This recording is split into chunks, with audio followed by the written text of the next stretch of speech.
So ಈ ಒಂದು ಅಪ್ಲಿಕೇಶನನ್ನು ನಾನು ಕೂಡ ಹಾಕಿದ್ದೀನಿ. ಸೊ ಇದ್ರ ಬಗ್ಗೆ ಸಂಪೂರ್ಣ ಮಾಹಿತಿಯನ್ನು ನಿಮಗೆ ಶೇರ್ ಮಾಡ್ತೀನಿ. ಸೊ ಯಾರಾದರೂ ನಮ್ಮ ಚಾನಲ್ನ ಮೊದಲ ಬಾರಿ ವಿಸಿಟ್ ಮಾಡಿದರೆ ಅಂಥವರು ಈ ಚಾನಲ್ನ ಸಬ್ಸ್ಕ್ರೈಬ್ ಮಾಡ್ಕೊರಿ. ಬಾಜುಕಿರೋ ಬೆಲ್ ಐಕನ್ ಮೇಲೆ ಕ್ಲಿಕ್ಕನ್ನು ಮಾಡಿಕೊಂಡು ಆಲ್ ಅಂತ ಕೊಡಿ. ಬನ್ನಿ ಈ ವಿಡಿಯೋನ ಸ್ಟಾರ್ಟ್ ಮಾಡೋಣ. ಸೊ ಮೊದಲಿಗೆ ಬಂದಿರೋ ಮಾಹಿತಿ ಪ್ರಕಾರ GDS ರಿಸಲ್ಟು ಜನವರಿದು 28ಕ್ಕೆ ಬರುತ್ತೆ ಅಂತ ಎಲ್ಲ ಕಡೆ ಹರಿದಾಡ್ತಾ ಇತ್ತು. ಬಟ್ ಆದರೆ ಫೆಬ್ರವರಿ 28ಕ್ಕೆ ಬರಲಿಲ್ಲ.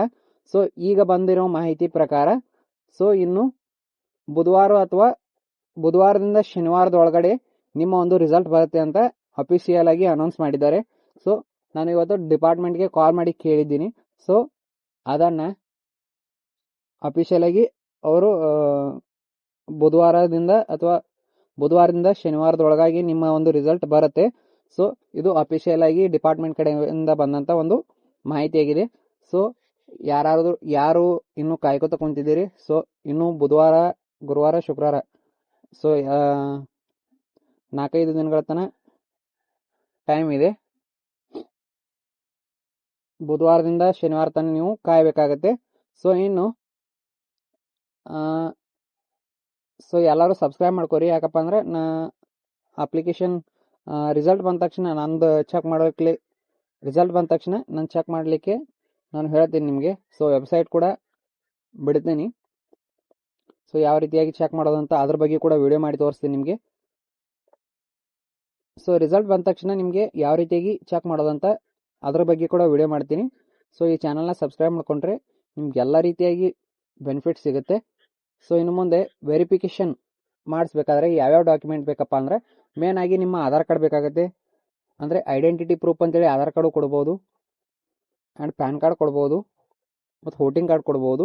ಎರಡನೇದಾಗಿ ರೆಸಿಡೆನ್ಸ್ ವೆರಿಫಿಕೇಷನ್ಗೋಸ್ಕರ ನೀವು ಆಧಾರ್ ಕಾರ್ಡು ಕೊಡ್ಬೋದು, ಪ್ಯಾನ್ ಕಾರ್ಡ್ ಕೊಡ್ಬೋದು, ಬ್ಯಾಂಕ್ ಪಾಸ್ಬುಕ್ ಕೊಡ್ಬೋದು, ಅಥವಾ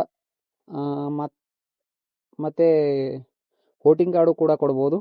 ಸೊ ಇವನ್ನೆಲ್ಲ ಡಾಕ್ಯುಮೆಂಟ್ಸ್ಗಳು ನಡೆಯುತ್ತೆ. ಸೊ ಇನ್ನು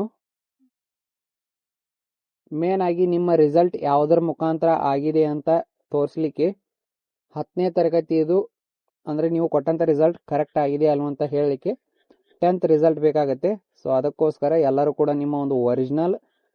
hi hello guys, welcome back to our YouTube channel.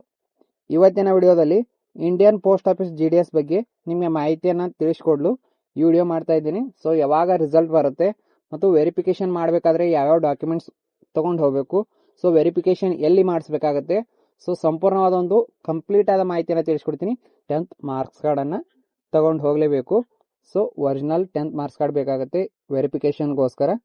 So ಇನ್ನು ನಿಮ್ಮ ಒಂದು category OBC, EWS, SC, ST ಈ ರೀತಿಯಾಗಿ ಕ್ಯಾಟಗರಿ ಇರ್ತಾವಲ್ಲ, ಸೊ ಅದರ ಒಂದು ಕ್ಯಾಟಗರಿಗೆ ರಿಲೇಟೆಡ್ ಆಗಿರೋ ಕಾಸ್ಟ್ ಇನ್ಕಮ್ ಸರ್ಟಿಫಿಕೇಟನ್ನು ನೀವು ತಗೊಂಡು ಹೋಗಬೇಕು.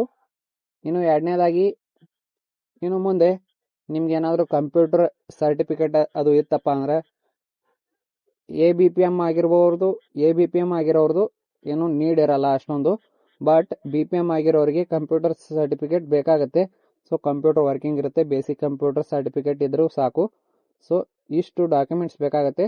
ಸೊ ಏನಾದರೂ ಡಾಕ್ಯುಮೆಂಟ್ಸ್ಗಳು ಬೇಕಾದರೆ ನಿಮ್ಮದು ಮತ್ತೆ ಅದರ ಡಾಕ್ಯುಮೆಂಟ್ಸ್ದೇ ಸಪ್ರೇಟ್ ಆದ ವಿಡಿಯೋ ಮಾಡಿ ಹಾಕ್ತೀನಿ. ಸೊ ಇನ್ನು ಮೂರನೇದಾಗಿ ನಮ್ಮ ಒಂದು ಅಪ್ಲಿಕೇಶನ್ ಹಾಕಿದ್ದೀವಿ, ಬಟ್ ವೆರಿಫಿಕೇಷನ್ ಮಾಡಿಸ್ಲಿಕ್ಕೆ ಎಲ್ಲಿ ಹೋಗಬೇಕು, ಸೊ ಇದನ್ನು ಭಾಳ ಜನ ಕೇಳ್ತಾ ಇದ್ರಿ.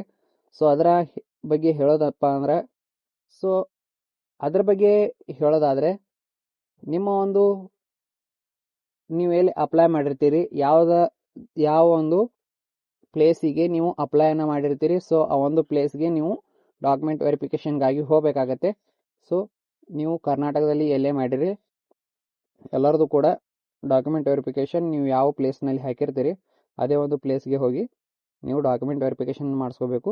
ಅದೇ ರೀತಿ ಈ ಒಂದು ವಿಡಿಯೋ ಇಷ್ಟ ಆಗಿದ್ರೆ ಲೈಕ್ ಮಾಡಿರಿ, ಶೇರ್ ಮಾಡಿರಿ, ಆ್ಯಂಡ್ ಈ ಒಂದು ಚಾನಲ್ನ ಸಬ್ಸ್ಕ್ರೈಬ್ ಮಾಡ್ಕೊರಿ. ಧನ್ಯವಾದಗಳು. ಶುಭ ದಿನ.